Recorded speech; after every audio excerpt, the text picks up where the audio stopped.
Good evening there, everybody. What is happening? Hopefully, y'all are having a wonderful day today. So, when it comes down to it, I thought that I would talk about this little conversation that I thought was very particularly interesting. And this conversation is going to be a video that I wanted to review. And I'm not really sure how long the video is going to be. It's probably not going to be any longer than anywhere from 25 to 30 minutes. If I can make it shorter, I'll make it a little bit shorter. But I want to make sure that I get all my points across.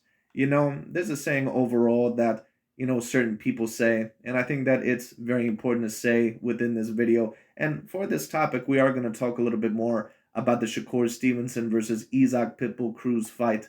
But the saying that I really want to put out there is that, if you really want to see your true value with someone, or if you truly want to see who is your friend or who is not your friend, they need to overall be in a position of power over you when it comes down to it, and not vice versa. Because if you have some sort of value to a person, or if you have overall some sort of power over that person, or they believe that they can potentially use you in some way, they're always going to be your friend, or they're always going to be there for you. But all of a sudden, when you don't seem as useful to them, and don't get me wrong, we're all in a way going to be around certain people overall because we can use them for certain qualities, whether that's a great friendship, or we may have a similar sense of humor or a similar thought process.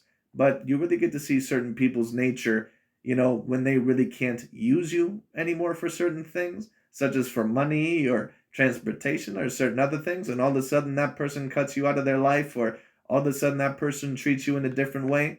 That tells you pretty much what they were there for in the first place.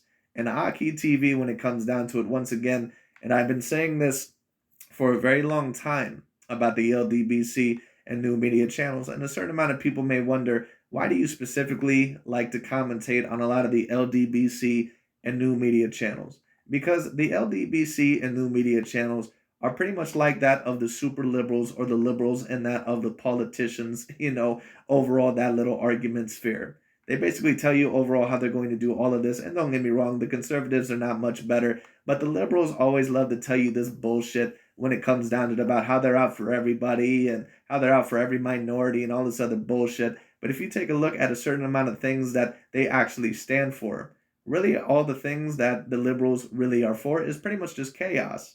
And really, especially causing them in a certain amount of the minority and overall the majority demographics. It really doesn't matter. That's pretty much overall what they're out for. Well, AKHi TV and a lot of these channels, they claim overall that they're out for the truth, but for anyone that can truly see what's going on here, that's not really what they're about. What they're about is that they pretty much want to stick up, at least for their Black American fighters, which I think is a very great thing. I think all in all that, covering American black fighters or black fighters in a different light, or black athletes in a different light, is a very good and positive thing, because a lot of the times there can be certain double standards against them, against certain fans. But if you're just going to be another ESPN or another very overly biased and pro racial channel with certain fighters that you like and do not like, how does that really make you any better? How does that really make you a truth channel? Are you really speaking from a perception of truth, to where you're trying to be fair, logical, and objective and hold everyone somewhat to the same standard? Or are you really just being a mega over emotional fanboy? And I've been saying this now for a very, very long time. And this is not me saying that I disagree with every single point that these channels will put out. But it's very obvious that if you know what you're watching, when it comes down to it, that these are not objective and logical channels. I've been saying this for a very long time. And I have certain people that come on here and they say, well, they give Isaac Pitbull Cruz and David Benavidez and all these other guys credit. I've already asked this question.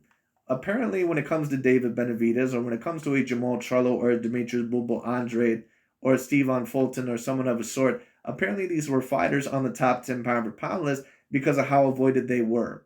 Well, David Benavidez appears to be somewhat avoided. Apparently, Canelo, at least at the current moment in time, is not interested in fighting him.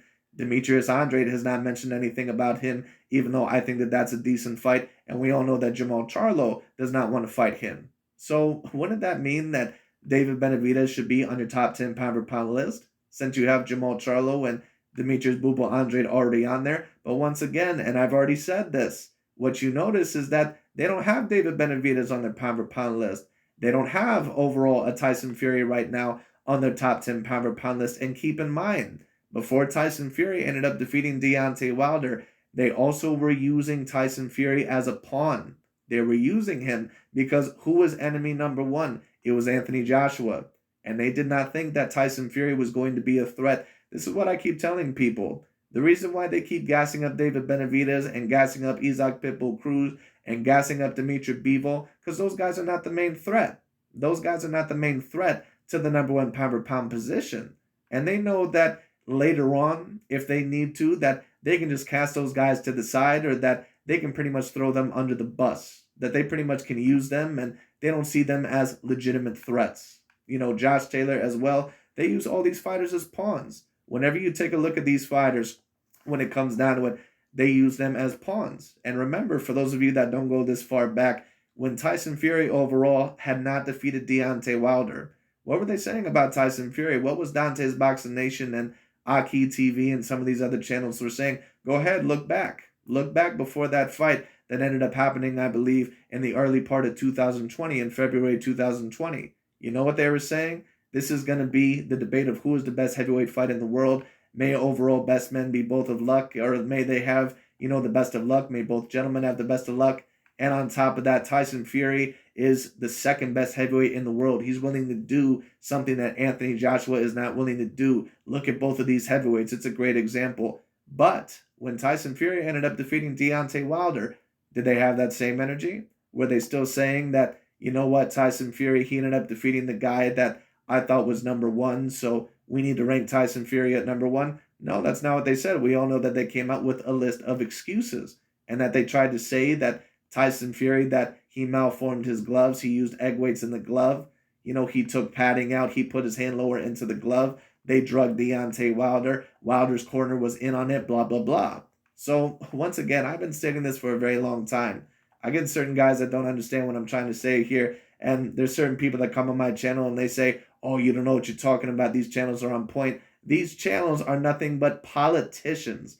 That's all they are. That's all they are for the fighters overall that, they end up liking. And to be honest with you, I'm not even 100% sure if some of them are not paid off. It just is what it is. It would not shock me whatsoever. I'm not going to go quite that far because I do believe that some of the stuff that they say, that more than likely it is coming from their heart. But I think that that's also a big problem, because if you're going to be an objective and logical analyst, you can't be talking from the heart. You have to break down and analyze things logically and objectively. And that's why a lot of my fight predictions, for example, not saying that I get everyone right, but the majority of mine are correct because I know what I'm watching. And I know overall what I see with certain fighters. It just is what it is. But we're going to see this now with Isaac Pitbull Cruz. Apparently, Bob Arum stated that he does not believe that Isaac Pitbull Cruz is going to be interested in the fight. Keep in mind that Isaac Pitbull Cruz, that he has not confirmed anything. He has not said that he's going to take the fight. He has not stated that he is not going to take the fight. Now, it is very possible that Isaac Pitbull Cruz could turn down the fight. But you would think that if AKHi TV, with the alleged respect that he gives Isaac Pitbull Cruz, because he's the Mexican Mike Tyson, he's allegedly this A-grade fighter, he would beat Lomachenko, he's one of the top contenders in the world. You would think that apparently with all this alleged respect that he gives him overall, that he would give him a little bit more time to possibly react to it, because we all know that when Gervonta Tank Davis stated that he's not interested in the Devin Haney fight right now, and that he would do it later on, or some other stuff, that apparently there was nothing coming from AKHi TV or Dante's Boxing Nation, or at least the criticism was very, very much watered down. So why all of a sudden with Isaac Pitbull Cruz, when there hasn't even been a confirmation of what is going to happen yet, and the news is coming from Bob Arum and not from Isaac Pitbull Cruz or his promoter, why all of a sudden are you on his ass? We all know the answer once again, because Isaac Pitbull Cruz no longer has any value to them. If he's going to pull out of this Shakur Stevenson fight, or when it comes down to it, if this fight is not going to come to fruition, he has no more value to them. He has no more value to them, because Shakur Stevenson is the main value piece for them. And I think that Shakur Stevenson is a great fighter. But once again, this is how these channels operate. They're politicians. They're not logical and objective analysts. They're politicians. Okay? I've been telling people this now for the past year. And now people overall are going to finally start seeing what I've been saying. The reason why they gas up these fighters, like a Usyk or a Fury, or someone like a Cruz or a David Benavidez, certain fighters that some of those guys may even be great fighters. The main reason why they're gassing those fighters up is because they believe they can use it to their advantage. So it is what it is. They don't give those fighters credit all in all because they actually have a great amount of respect for them. All right? Very much like certain politicians gas up certain people or certain demographics in the background, even though they may not have certain respect, they're using you either for money or a plot. So it is what it is. But anyways, let's see what Mr. AKHi TV has to say. Let's get into it. And I don't blame Cruz for not wanting to fight. Breaking news. Bob Arum came out stating that Isaac Pitbull Cruz does not want the Shakur Stevenson fight. However, Shakur, on the other hand, 100% wants the fight next, where Bob Arum told Fight Hype, quote, "I don't think so. I don't think Cruz is really anxious to fight him because I don't think anybody is really anxious to fight Shakur. So I don't think the fight will happen. I think we are going in a different direction for Shakur because there are 4 sectioning bodies. Cruz will probably look to fight somebody else for another section in bodies mandatory. And we will do the same for Shakur. If I'm wrong, we have reached out to Sean Gibbons, which is Pitbull Cruz promoter. Shakur will absolutely fight anybody at 135 because he's a fantastic fighter. And I don't blame Cruz for not wanting to fight him. In addition to that, Bob Arum said that he's 100% interested in making the fight. With that being quoted, I'm glad the WBC flexed their muscle and ordered all of these fights because now we're going to know who wants to fight and who doesn't, who's bluffing and who's for real." And I would agree with you, Mr. AKHi TV. And listen, just talking from a logical perspective, if Isaac Pitbull Cruz doesn't end up pulling out of this fight, if he does not end up getting a title fight after this, he really cannot blame himself. Now, he really cannot blame anyone else but himself. So it is what it is. Of course, if you were to, to not take this fight or avoid this fight, if you were to put it in that, style of terms, which I guess there really isn't any other way to put it. But I would somewhat understand to a degree because Shakur is a very tough style. But at the end of the day, if you're a guy or a gal, if you're a boxer or a fighter that is looking for opportunities, and if you claim overall to be as good as what you are, then Shakur Stevenson, who's also moving up in weight, by the way, although he's probably a natural 135 pounder, at least from the looks of him, or at least somewhere around there. He doesn't look super big or anything, but he is, he does have the length and the height probably for 135 pounds at least, but at the end of the day, you should be willing to accept this challenge. So I certainly do agree with AKHi TV there that if Isaac Pitbull Cruz is as good as what certain people allege, overall, including AKHi, that he should be able to take this fight. But once again, you're going to hear the true opinions of what a lot of these guys actually think about Isaac Pitbull Cruz now that their fighters are being affected. And notice once again that David Benavidez, and the reason why they're still using David Benavidez is because David Benavidez still has value to them. They can use David Benavidez basically to cop out Canelo, to pretty much try to tear down Canelo Alvarez, because once again, Canelo is still the main threat when it comes down to he is still the main threat for them to being the number 1 pound for pound fighter. And they know that. That's why they try to tear down Canelo every opportunity that they get. But now with Lomachenko facing Devin Haney, they don't really have to worry about Lomachenko quite as much anymore because they believe that Lomachenko is going to be beat by Devin Haney. And to be quite honest with you, so do I. But we'll see overall what ends up happening there. But now that Isaac Pitbull Cruz is losing his value, he's going to start seeing overall what these channels truly think about him. We see Shakur Stevenson wants to fight. He already said, "I'm not ducking or dodging anybody."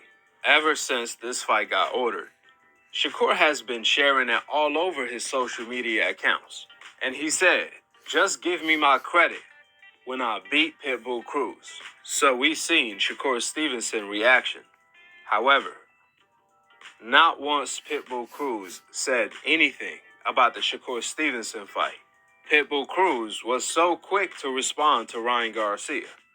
All of a sudden, now he's... Once again, Mr. AKHi TV, I do agree overall with your little assumption there that Isaac is being very, very personally quiet. But where was the same criticism when Jamal Charlo all of a sudden bit his tongue or had his tail in between his legs after David Benavidez called him out? We didn't hear anything from you, really. And we certainly didn't hear anything when Demetrius Andrade apparently hasn't mentioned David Benavidez' name even once, at least from what I know. Now, I believe that his manager at one point in time or his promoter mentioned him, but I've never heard David Benavidez come out of Demetrius Bubble Andrade's mouth. But all they talk about is Canelo Alvarez allegedly avoiding fighters. And don't get me wrong, that's not me stating that every fight or every decision that Canelo has made that I agree with. But once again, there's only so much shit that you can talk about on Canelo, a guy that has fought so many A-grade fighters. But anyway, It's quiet as and one could even argue that if Demetrius Bubble Andrade or Isaac Pitbull Cruz, certain fighters that allegedly it's hard for them to get opportunities, one could argue that they deserve more criticism, the more opportunities that they turn down because they're not going to get that many opportunities if allegedly you're avoided. So at the end of the day, you have to take your opportunities. a church mouse when he's being ordered to fight Shakur. He's no longer a pit bull. Shakur turned a pit bull to a mouse. He may bark, but he not willing to bite when it comes to fighting Shakur. Matter of fact, I take that back. Pitbull Cruz is not even barking at Shakur. He's as quiet as a church mouse at the moment in time. And the fact that Bob said he reached out to Sean Gibbons, Pitbull Cruz promoter, then he followed up with, they not interested. That tells me Pitbull Cruz doesn't want the smoke with Shakur. Well, what Bob Arum overall stated is that he doesn't think that it is. Now, apparently, he reached out to Sean Gibbons, his promoter.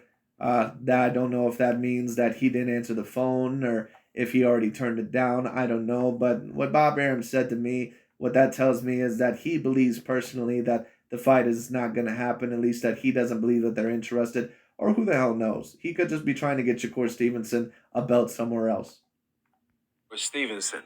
He was only barking when he was calling out Devin Haney during his last fight. Because if Pitbull... Well, I agree with you, Mr. AKHi TV, but you must also say the same thing with Jamal Charlo and Demetrius Bubble Andrade. And that's why I got after their ass, because at the end of the day, Andrade and Jamal Charlo, and I give Andrade a little bit more credit than what I give Charlo. Once again, I've been saying this for a very long time about Charlo, and this is why I can't take him seriously. The dude is the guy that always cries wolf. He always asks for Canelo Alvarez and Gennady Golovkin. That's great, but you know that those guys are really going to do something great for your career. And I'm not really going to judge you for that necessarily, but you're not a Canelo Alvarez. You're not someone that has every opportunity to fight basically anyone who he wants. Allegedly, you're being avoided, at least by these certain channels and by you. So if you have a Demetrius Andrade on the table, or if you have a David Benavidez on the table, and if you truly think you're in the same level as Canelo Alvarez, why not fight him? And it's the same thing here with Isaac Pitbull Cruz. If you truly believe that you're on the same level as a Devin Haney or some of these other guys, why not fight someone like a Shakur Stevenson? That's a fight that could completely reroute your career. Cruz was sincere, then why not fight Shakur? What Pitbull Cruz has to realize, he did not beat Gervonta just because Gervonta... I agree, and I've been trying to tell Demetrius Bubble Andrade and Jamal Charlo the exact same thing, and I always get these same guys that come on my channel that always say, oh, well, Canelo fought this guy and this guy. Right, that's absolutely correct, but if you truly believe that Canelo is avoiding you, then guess what? You need to make yourself more marketable, or you need to fight more guys. Errol Spence was able to do it. Devin Haney was able to do it. You know, even Guillermo Rigondeaux was able to get the Vasily Lomachenko fight. So what is Demetrius Bubble Andrade doing overall to where he hasn't even fought one former or one current champion? What is he doing to fuck up that much in his career? Didn't knock him out. Because I'm sorry, but even the most of avoided fighters that I've seen within my life of watching boxing, such as that overall of, you know, maybe a Gennady Golovkin or a Guillermo Rigondeaux and Araceli Lara or a couple of other fighters that I may not be mentioning, even they sometimes can get some big fights. Even Terrence Bud Crawford overall, allegedly when he was being avoided, and I don't know if I really agree with that, you know, but, you know, even he was able to get Sean Porter. You tell me that Demetrius Andrade can get a fight against one B-grade fighter, not one? I'm sorry, but I'm not buying it. I don't mean anything. And that's not me stating that Demetrius Andrade is necessarily ducking a lot of fighters, but what that is me saying is that Andrade, in terms of business acumen and in terms of making good decisions and seeing, you know, the forest through the trees, seeing the big picture, he just doesn't have that ability. Gervonta still beat him with one hand. Because a lot of the times calling out the main fighter that you want to fight, that's probably not going to work. And a lot of the times, sometimes, you know, whether that fighter is afraid of you or not, the more that you call him out, sometimes that may create a little bit of vitriol to where they say, you know what, this dude keeps talking shit about me. I'm going to make sure that this dude really doesn't get a shot. I'm going to make sure that he waits extra long. And by that time, you might be 35, 36 years old. Now, some people may look at that as an excuse, but I'm just thinking of possibilities, not saying that is exactly what is happening. It could be just that Canelo Alvarez sees him as a challenging style and really overall doesn't want to, risk that because Demetrius Andre doesn't have the biggest of a fan base. But at the end of the day, Demetrius Andre really needed to take certain opportunities that once again he did not take. So I'm sorry, but I have to put a little bit of the blame on Demetrius Bubble Andre and Jamal Charlo as well. But I've been saying this for a while. Jamal Charlo's been so full of shit for years. Oh, Pitbull Cruz has a lot to prove. Ever since the Tank loss, Pitbull Cruz already had 2 tune-up fights while turning down meaningful fights with the Ali lookalike kid, Rivera, 3 to 4 times. That's right. Now Pitbull Cruz looking to turn down the Shakur fight? Are you kidding me? It ain't even like Pitbull Cruz has a record to protect. He already lost multiple times. Nevertheless, what didn't make... He already lost multiple times. Multiple times. So what does that tell you what they truly think about Isaac Pitbull Cruz? They don't really look at him as an A-grade fighter. All that shit is a goddamn... It's fraudulent. They don't truly believe that he's an A-grade fighter. They were hyping him up overall to make Gervonta Tank Davis's subpar performance look 10 times better than what it was. And even now, AKHi is stating that the only reason why Isaac really was competitive with him is because of an injured hand. And I agree. Well, I'm not going to say that that's the only reason, but I don't think that Isaac Pitbull Cruz was taken very seriously. Let me just state that. Is what Bob said about Pitbull Cruz going to another section and body and Shakur doing the same. And my question is, why would Shakur do the same? The only fighter that's forced to go to another section and body is the fighter that ducks and turns down the fight. Meaning, the only fighter that's going to be removed from the WBC rankings is the fighter that petitions / requests to the WBC to pull out of the fight. Which, if that's Pitbull Cruz, that would mean Shakur is going to fight for the interim WBC title at lightweight on his next fight. So Shakur doesn't have to go anywhere. The only fighter that has to go anywhere is the fighter that turns down the fight. Why go anywhere when Devin Haney is the undisputed champion? It don't matter where you go. There is no other champion in the division, and there is no vacant title around. In fact, well, if Isaac Pitbull Cruz does decline the fight, in his opinion, more than likely it will be a good PR move, and more than likely it'll be because he thinks that more than likely Shakur Stevenson will probably be a little bit too challenging for what it's worth. And I get it to a degree because overall, Isaac Pitbull Cruz might be able to get a title shot somewhat right after this fight. His stock right now is very, very high. And if he ends up facing a risk like Shakur Stevenson, who isn't even for a belt, it could be very high. So, I don't know if I would 100% blame Isaac Pitbull Cruz for turning down the fight either. But once again, that would tell me that, Cruz knows that he's probably not as good as what a lot of other people are alleging. But anyway. Cruz is the current interim WBC champion at lightweight. So the only way we're going to find out if Pitbull Cruz turned down the fight with Shakur and requested to pull out is if Pitbull Cruz gets stripped of his interim WBC title, then Shakur fights for that same interim WBC title on his next fight. That's what's going to tell us 100% that Pitbull Cruz turned down the fight with Shakur Stevenson. On the other hand, if some way, somehow, Pitbull Cruz is fighting for the interim WBC title on his next fight, that would mean it's Shakur Stevenson who turned down the fight by requesting to pull out of the WBC title eliminator. So I don't know what Bob Arum is talking about when he said, I think we're going to go to a different direction with Shakur because there are 4 section and bodies. Cruz will probably look to fight somebody else for another section and body, and we will do the same with Shakur. That would suggest that they both don't want the fight. Shakur needs to stay right where he is and fight for the WBC interim title next. Last but not least, Well, I really don't mind all in all if the fight does not end up happening. I mean, I think that it's a good matchup, but I already stated my opinion on the matchup. I think that Isaac Pitbull Cruz is a little bit overrated anyway. I think that his style of attack is very one-dimensional. He does have decent defense, and he is a good little fighter. But the way that he attacks, I don't think that he really works behind his jab very well, at least from what I've seen. Maybe I'd have to watch a little bit more of him. But he kind of reminds me of, I mean, I really don't know who to compare him to, but I don't think he really works behind the jab well. I think that a lot of the times he just kind of goes in there, and credit to him, he keeps his hands up a lot, so he has decent defense.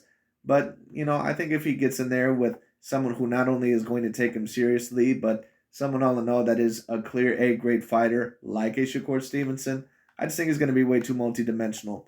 Because Isaac Pitbull Cruz, in my opinion, his attack of style is just, in my opinion, it's a little bit too obvious at times. He tries to, bulldoze certain people, and it can be very challenging, but a lot of times he just goes in there with whipping hooks and, lunging hooks and overall lunging uppercuts, which can work at times. But you also need to work behind the jab. the beauty about a fight being ordered is that if both fighters want it, the fight can happen.